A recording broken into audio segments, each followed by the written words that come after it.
Hello and good morning, everyone. Welcome back to another studio vlog. If you are new here, my name is Diana, and I am a graphic designer who has recently taken the leap to stay at home with my daughter and try to make a living as a full-time artist. It is Saturday for me today, and we have been having just a wonderful weekend so far. We ended up dog sitting for my friend, and we ourselves have a dog who is quite large, but my friend's dog is heads and shoulders smaller, so sweet, so cute, and it's just wonderful to see their dynamic and to see them get along so well. And my daughter is fully enchanted by all dogs. Most especially our dog will always have an incredible place in her heart. But as we go for walks and everything, you can see her just loving on all of everyone else's dogs and enjoying seeing them. So having a new friendly furry face in the house has been a wonderful treat for her. Last week was another cozy, beautiful pre-fall week for us, and I decided to make quiche. I have been promising my husband quiche for ages. While he does cook well and often, quiche and things like pies, baking is not his forte. It's not his comfort zone, so I take care of that side of things. And quiche is one of his favorite foods, so I was very excited to get to make it for him. And it's fun. It always feels like a challenge and a little daunting before I get started, but when you see that you can make pastry from almost nothing and you can turn a few eggs and some cheese into a beautiful meal, it is really satisfying.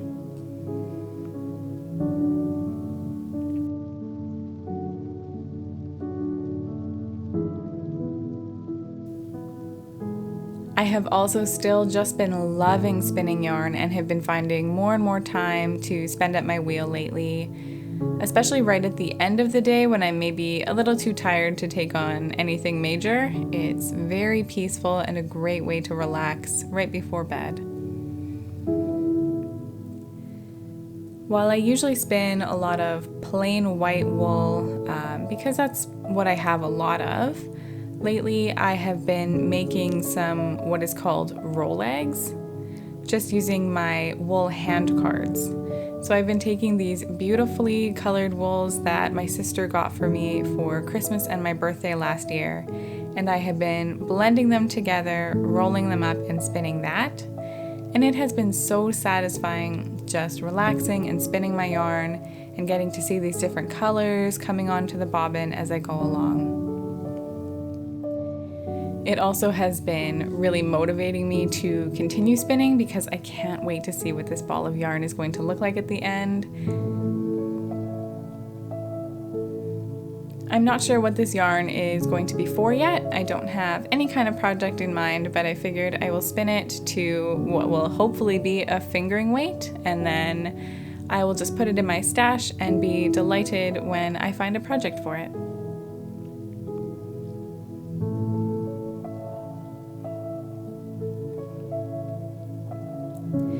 Now that we're sort of moving into this pre-fall time, now that September is sort of getting started, our garden is in full swing. I can see zucchinis are coming. I know most people already have a lot of zucchinis, but that was not the case for us. We got zucchini leaves up until now. I actually went in and cleaned out a bunch of the leaves to try to discourage any more zucchini leaf growth. And we do seem to be getting some fruit now, so that's excellent. And we are hand over fist getting cucumbers and tomatoes, which I am so excited about. I was also really excited because so far the only flowers that have bloomed have been our zinnias, and I am blown away. I am a zinnia convert and will probably always have them now. But I wanted to see some of the other flowers that I had planted, and finally we got a dahlia. I planted a few different varieties of dahlias, and I'm not sure that they're getting enough sunlight where they are, so we don't have a ton of blooms at this point. And we do have quite a short growing season here, so I'm a little concerned that I won't see blooms on a lot of them. But we have our Cafe au Lait dahlia going crazy right now producing blooms, which is so wonderful. The one that had fully opened, our first full bloom, I cut and brought inside and decided to do a sketch of. I have actually specifically drawn cafe au lait dahlias before for a wedding invitation a couple of years ago. And it was wonderful, and they are such a beautiful flower, but there is nothing like drawing from life. I had to draw from photos of cafe au lait dahlias. So I thought, okay, I don't want to miss this opportunity. I want to sit down and sketch out this flower. I think especially more complicated flowers, it can help to draw them from life to fully understand the way that the petals move and layer on top of each other.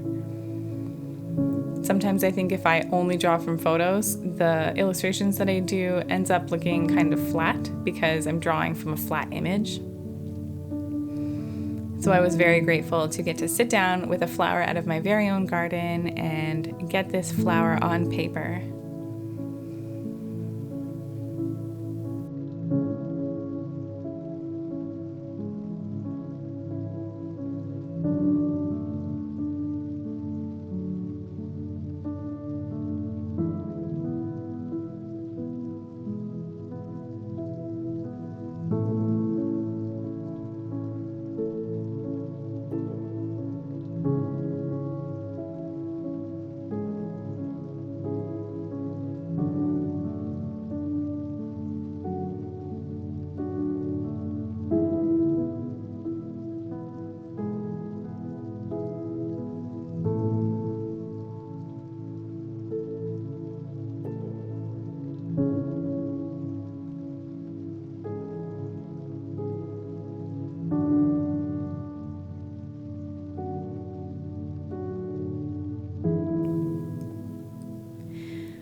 My two favorite ways of working traditionally are pen and ink and watercolor painting. And lately I have been in love with the idea of putting them together. Whenever I do pen and ink, I miss the color, and whenever I do watercolor painting, I miss all of the beautiful texture that I get from my pen and ink illustrations. So I've decided that I'm going to do a series, even of small paintings, kind of sketches, that plays around with this idea so that I can figure out how to put these two mediums together in a way that I like. So far, my major concern has been that I'm going to do a very detailed pen and ink illustration, put paint on top, and it's going to kind of muddy the illustration. So I need to find a way to bring them together in a way where they work really harmoniously.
The colors that I'm using for the watercolor part of this painting are Burnt Sienna by Winsor & Newton and Undersea Green by Daniel Smith. These are actually the two colors that I purchased for my new Skillshare class that just went out. I ended up switching gears for my first Skillshare class and made a class on how to pick colors for your first watercolor palette. My sister and I were brainstorming classes that would be really fun to make, and she was actually the one who brought up this idea because when you first get started with watercolor painting, it can be really confusing where to start with which colors to pick. And after she suggested it, I couldn't get this class out of my head and just felt like I had to make it right now. So I stopped everything, switched gears, and ended up making this class in 5 days. It was a really fun class to make, and in case any of you have Skillshare, I will link the class below just in case you want to see it. And if you've maybe been interested in Skillshare but have never given it a shot before, I will include a link below that will give you 1 free month when you sign up. This link would also give me a free month, just full disclosure, and there is no pressure at all to sign up or take this class. I just wanted to mention it here in case that was something that interested anyone.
And here is the finished painting. I love how it turned out, although of course, whenever you're learning a new technique, there are things that you would change and maybe want to do differently for the next time. But I am loving taking on the challenge of learning this new way of working, and I'm excited to get a little frame to put this sketch up on the wall. Thank you so much to everyone for joining me today, for taking the time to watch this video, and for all of your lovely comments on my previous videos. I look forward to seeing you in the next one. Thanks again.